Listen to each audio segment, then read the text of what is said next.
Você já sentiu um prazer estranho quando viu a vida de alguém desmoronar em um vídeo e chamou isso de justiça? Já compartilhou um cancelamento achando que estava fazendo bem sem nem abrir todos os pins?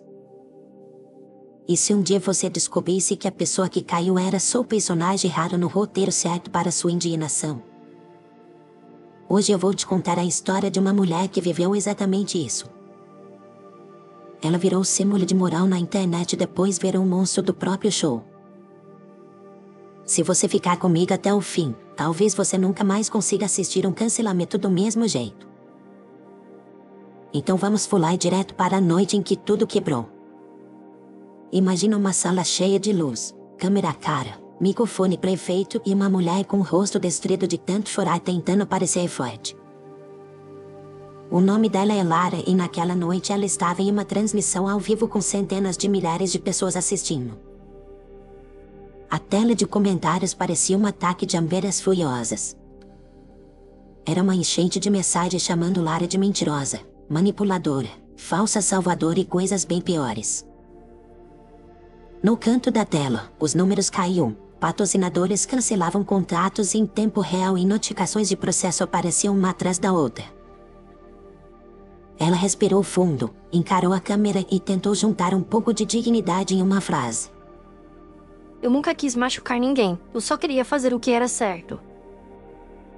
Do outro lado, um mar de risadas irônicas e xingamentos respondeu como se fosse um estádio vendo um time rival perder de goleada. Ela tentou de novo, com a voz falhando e o rímel já quase no queixo. Vocês não sabem de tudo, vocês só estão vendo o que querem ver.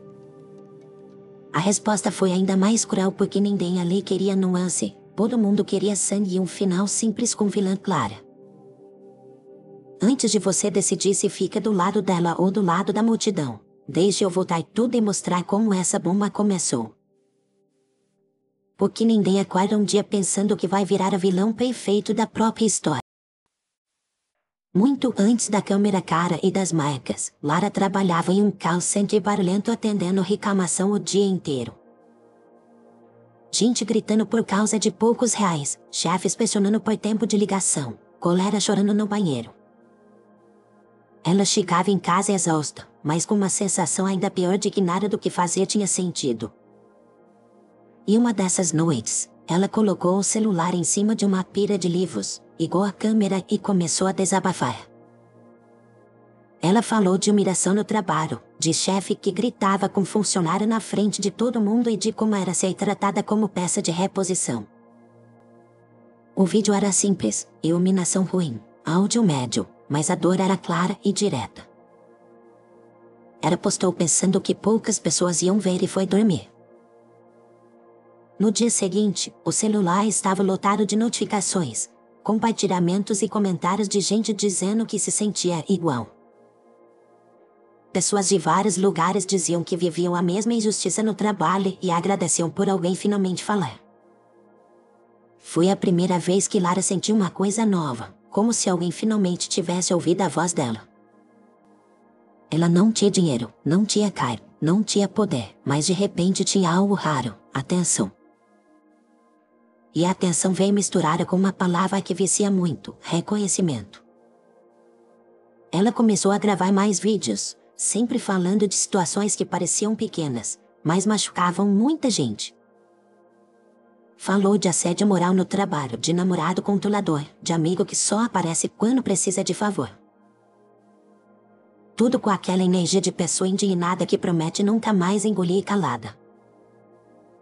O público crescia, os comentários diziam que ela era a voz de quem não tinha voz e isso entrou fundo no coração dela. Em pouco tempo, um vídeo mudou o jogo. Uma seguidora mandou uma mensagem longa contando sobre um chefe que roubava a comissão dos funcionários. Lara ficou revoltada, investigou um pouco, juntou prints e gravou um vídeo denunciando o esquema. O vídeo explodiu de um jeito que ela nunca tinha visto, foi compartilhado por todo lado e virou assunto em vários lugares.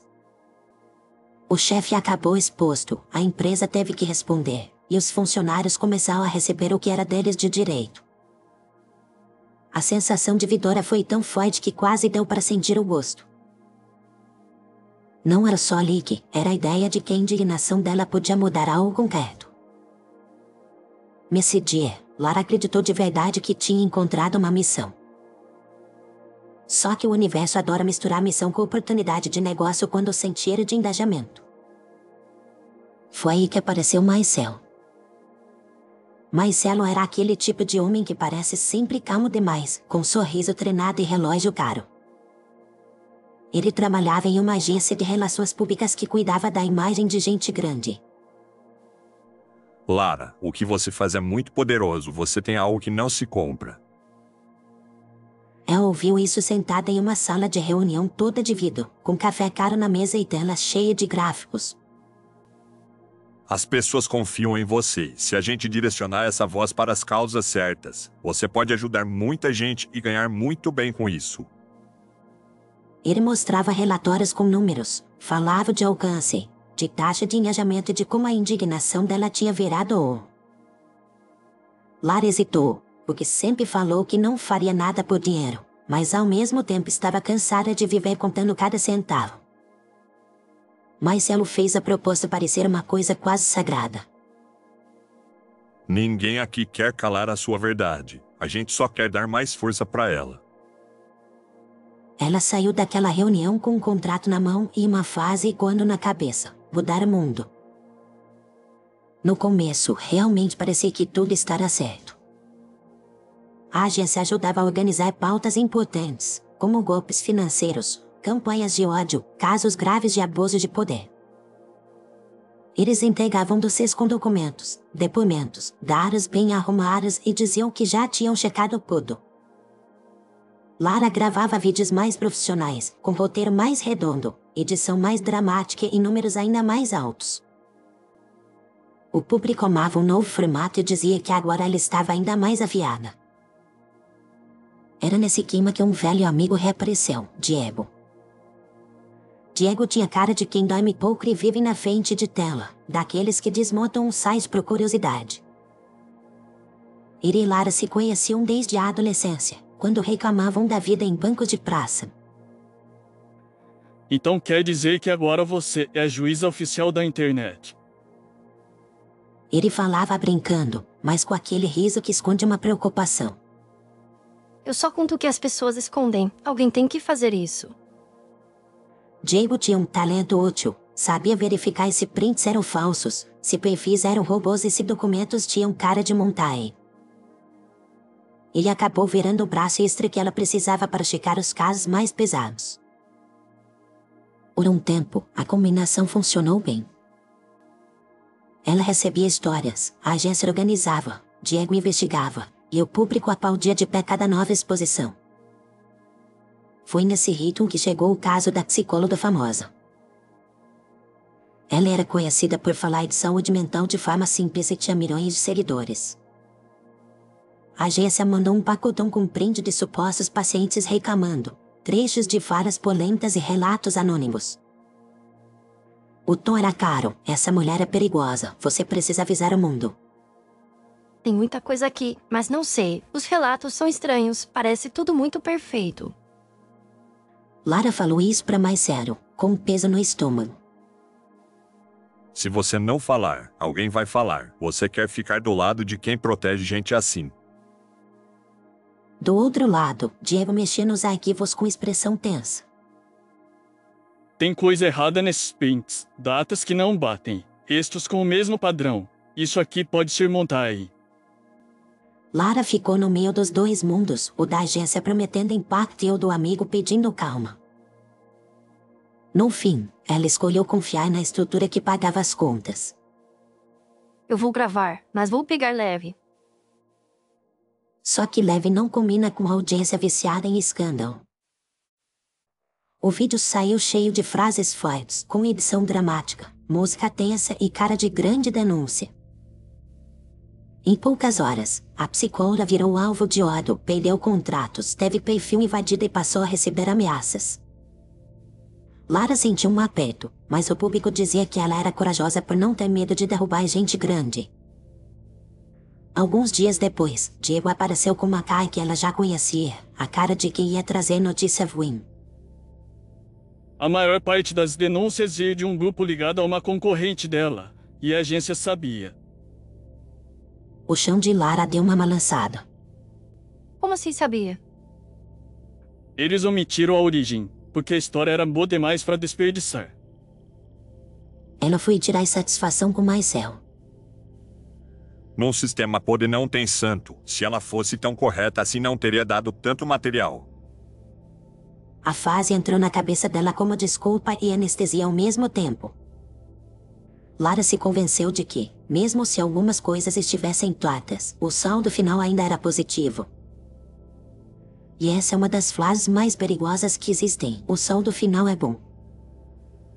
A partir daí, algo dentro dela mudou, bem devagar, mas mudou. Ela não era mais só alguém reagindo a injustiças, agora também começava a pedir casos que rendessem bastante. Começou a aceitar histórias menos graves como se fossem grandes crimes morais, desde que a narrativa fosse clara e vilão parecesse fácil de odiar. A audiência ajudava, mandando dossiês amadores e cobrando exposições como se fossem episódios de série. Tinha comentário dizendo, expõe tal pessoa, vamos derrubar mais um, próxima vítima. Toda vez que ela cogitava afiar um pouco, o medo de perder relevância falava mais alto. Diego começou a se afastar.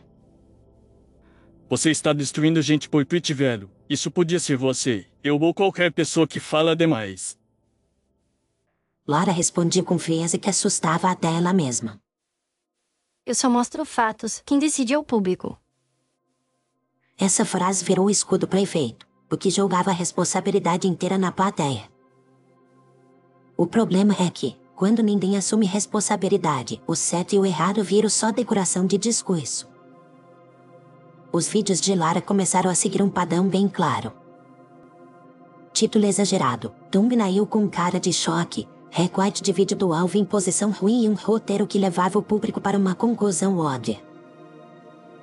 Ela expôs um criador pequeno por piadas antigas, um funcionário comum por erros idiotas, um casal desconhecido por uma briga vazada sem contexto.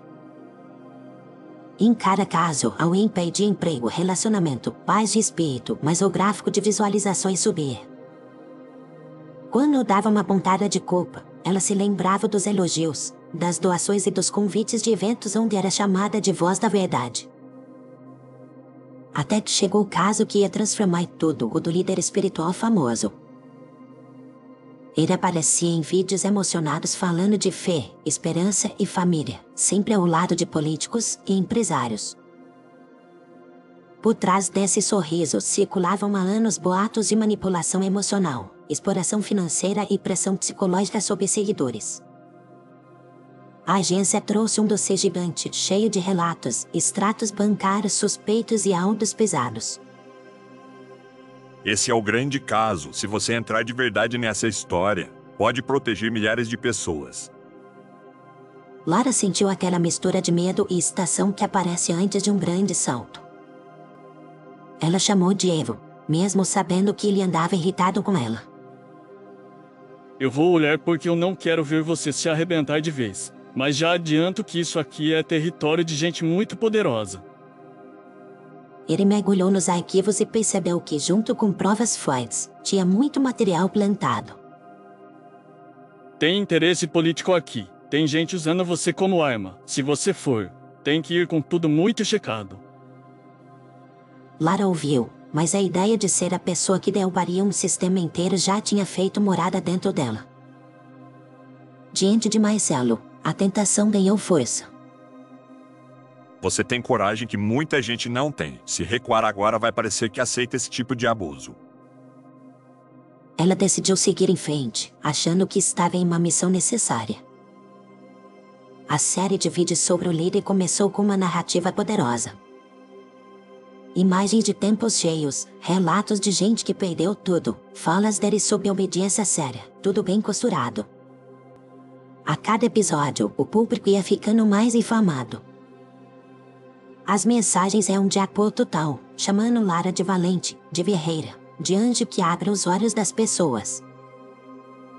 Ao mesmo tempo, ameaças começaram a chegar, cartas de advogados, recados discretos, convites estranhos para reuniões privadas. Dave insistia que ela precisava soltar também as partes do material que não encaixavam tão bem na narrativa. Se você esconde o que não combina com a sua história, você faz a mesma coisa que diz combater. Ela respondeu com uma frase que mostrava o quanto já tinha atravessado a linha. Se eu mostrar as coisas confusas, as pessoas vão duvidar de tudo e vão proteger ele. Eu não posso correr esse risco. O líder espiritual começou a perder espaço, ver a imagem rachando em público, e rapidamente reagiu. Ele tinha dinheiro, tinha aliados, tinha acesso à equipe de comunicação e investigação. De repente, começaram a aparecer vídeos com recortes de áudios de Lara negociando valores com a agência. Em um desses áudios, ela dizia que um caso não rendia tanto porque a vítima era homem e o público se importava menos. A frase foi tirada de uma conversa estratégica, mas na tela parecia puro cinismo. Surgiram documentos mostrando que alguns alvos dela eram concorrentes de clientes da própria agência. A narrativa virou, agora Lara a vilã que fabricava cancelamentos por dinheiro. A internet, que ama a mudança brusca de roteiro, mergulhou com vontade nessa nova versão da história. Gente que elogiava Lara há poucos meses agora gravava vídeos dizendo que sempre desconfiou dela. Criadores faziam reação ganhando view fácil em cima da cara dela. Diego tentou defendê-la, não negando os erros, mas pedindo calma, contexto e responsabilidade. Ela errou feio, mas vocês também bateram palma para cada vídeo. Não foi só ela que construiu esse monstro. Ele foi atacado, chamado de vendido, comprado, defensor de manipuladora. Marcelo desapareceu em silêncio, como todo profissional que sabe a hora de tirar o crachá e sumir. Lara ficou sozinha no meio da tempestade que ela mesma ajudou a criar. E assim voltamos para aquela noite da transmissão ao vivo em que tudo parecia voar. Ela olhava para a câmera como quem olha para um espelho quebrado. Eu sei que vocês estão com raiva. Eu também estou com raiva do que eu virei. A voz dela tremia, mas pela primeira vez em muito tempo não era atuação, era só cansaço. Eu usei a dor de muita gente como conteúdo. Eu chamei vingança de justiça e vocês chamaram isso de coragem. O chat explodiu, alguns acusando, outros tentando entender, uma minoria pedindo silêncio para ouvir. Eu não estou dizendo isso para dividir culpa, só para dizer que esse show nunca foi feito por uma pessoa só. Essa frase mexeu com muita gente do outro lado da tela, o que atingiu direto o ponto que nem gosta de encarar. Não existe cancelamento sem plateia, não existe linchamento sem mão que joga pedra. Lara falou mais, com sinceridade, cor e sem maquiagem no discurso. Eu deixei o poder subir, eu ignorei sinais, aceitei meia-verdade, fechei o olho para o que não combinava com a minha narrativa. Eu fiz isso porque doía menos admitir que eu gostava dos aplausos do que admitir que eu estava virando algo que eu detestava. O chat se dividia entre quem queria mais sangue e quem começava a sentir um mal-estar diferente, quase um espelho na cara. Eu não espero perdão, eu nem sei se mereço. Mas se você está aí pronto para destruir o próximo personagem da vez, só pensa se você quer mesmo justiça ou se quer só se sentir melhor do que alguém por alguns minutos. Essa pergunta ficou ícone no ar da transmissão e também na cabeça de muita gente que viu o vídeo depois. A live terminou sem grande catarse, sem final bonito, sem redenção explícita. Acabou com um silêncio estranho e uma tela escura. Depois disso, o Aaron desapareceu das redes. Os canais de fofoca seguiram em frente para novos alvos, porque indignação precisa sempre de alguém novo para ocupar o pão. Meses passaram, e um dia, em uma cidade longe das grandes capitais, uma sala simples começou a receber gente machucada de outro tipo. Eram pessoas que tinham sido destruídas por linchamentos digitais, gente que perdeu o emprego, casamento, amigos, e às vezes quase a vontade de continuar. Nessa sala, não tinha câmera ligada, não tinha leak, não tinha thumbnail. Só cadeiras de plástico, café moana e histórias pesadas. O projeto se chamava Depois do Feed. A ideia era ajudar pessoas a reconstruir a vida depois de virarem assunto do dia na internet e serem descartadas quando o dia incendiou. Entre os voluntários, havia uma mulher que evitava fotos e entrevistas, sempre de cabeça baixa quando alguém falava em exposição. Quando uma jovem entrou chorando dizendo que tinha sido cancelada por um erro idiota e agora não conseguia olhar o próprio rosto no espelho, essa mulher se aproximou. Eu não posso apagar o que você viveu, mas posso caminhar com você até ficar menos insuportável. A jovem perguntou quem ela é. Alguém que ajudou a destruir pessoas em frente a uma tela e que agora está tentando aprender a ser só humana de novo. Você já entendeu quem é essa voluntária, mesmo sem ouvir o nome. Lara não voltou a gravar vídeos, não pediu a mesma fama, não tentou limpar a imagem com um documentário bonito. Em vez disso, passou a ouvir histórias que pareciam ecos das que ela ajudou a contar, só que agora do outro lado. Ela viu como é fácil transformar alguém em símbolo de mal, como é rápido esquecer que por trás de qualquer perfil tinha uma pessoa tentando dar conta da própria bagunça. E a cada história que escutava, lembrava um pouco mais a própria queda. A moral dessa história não é limpar a barra dela nem demonizar todo mundo que denuncia coisa séria, porque existem casos em que falar é realmente necessário. A moral aqui é outra, bem mais desconfortável. Quando a moral vira entretenimento, a fronteira entre justiça e crueldade se apaga muito rápido. Quando você assiste um vídeo que expõe alguém como se fosse um reality de horror, você também faz parte da engrenagem, mesmo que nunca grave nada. Toda vez que você comenta com raiva, compartilha sem esticar ou vibra em silêncio com a desgraça alheia, um pouco do que caiu em Lara também cai em você. Então deixa eu voltar para a primeira pergunta do começo da história, agora com mais peso.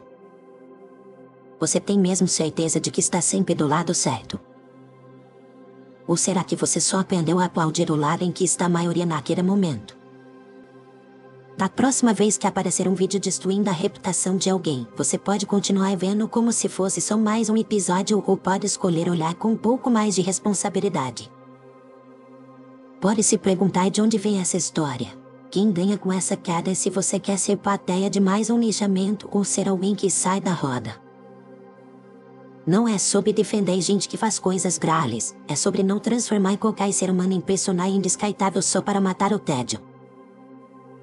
No fim, a linha entre vilão e vítima é muito mais fina do que o seu dedo em cima do botão de compartilhar. E se você chegou até aqui, é porque alguma parte de você não quer ser só mais um espectador distraído nessa máquina. Então, antes de terminar, eu quero te agradecer de verdade por ouvir essa história até o fim. Obrigado por segurar a curiosidade até a última fase e por deixar essa reflexão entrar um pouco na sua rotina. Se essa história fez você pensar, se tocou em algum ponto aí dentro, eu te peço para clicar em gostei, porque isso ajuda muito esse tipo de conteúdo a encontrar outras pessoas. Se você quiser caminhar com a gente em outras histórias sobre a parte escondida das pessoas, se inscreve no canal e ativa as notificações. Deixa também o seu comentário contando em que momento da história você mais se viu, porque a sua visão ajuda a gente a entender que tipo de ferida ainda precisa ser falada. Se você curte esse tipo de trabalho e quiser apoiar de forma mais direta, pode usar o código QR que está ali no canto inferior direito do vídeo ou o link de contribuição que está na descrição. Lá na descrição você também vai encontrar links para outras séries bem diferentes daqui, com outras histórias e outros formatos, para você maratonar quando quiser. Eu espero muito te ver no próximo episódio, porque ainda tem muita coisa da alma humana que a gente precisa colocar na mesa com calma, ironia e sinceridade. Até a próxima e cuida bem de onde você aponta sua indignação.